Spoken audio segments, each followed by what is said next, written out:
Cultural ওয়ারে যদি আওয়ামী লীগের কাছে হেরে যান ওরা আবার আসবে, মুজিববাদ আবার আসবে। এবং ওই মুজিববাদের নামে, আওয়ামী ফ্যাসিজমের নামে যে খুন খারাপি, মানুষকে গুম করা, আয়না ঘর তৈরি করে ফেলা এবং খুনের বৈধতা দেওয়া, এগুলো আবার ফিরবে।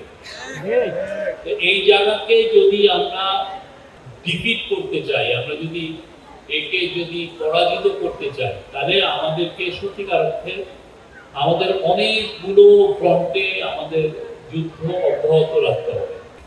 এই জায়গাটায় আপনারা খেয়াল রাখবেন।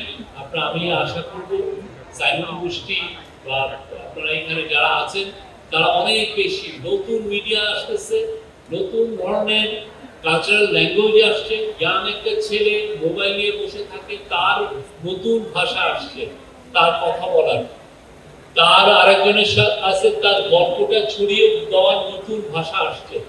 সেই আগের ওল্ড পাঞ্জাব আমলের গল্প বলাটা কিন্তু নাই, সে নতুন ভাবে তার গল্পটা বলতে চায়।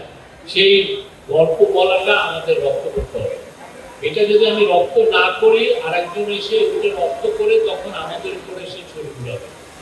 এই জায়গাটা আপনারা খেয়াল রাখবেন। এবং আমি মনে করি এই জায়গায় আমাদের এই ইন্টারিম গভর্নমেন্ট, আমাদের কালচারাল অ্যাডভাইজারের নেতৃত্বে তারা নতুন কালচারাল ল্যাঙ্গুয়েজ তৈরি করেছে। আমরা আশা করব আপনারাও এই জায়গাটা নিজেরা করবেন।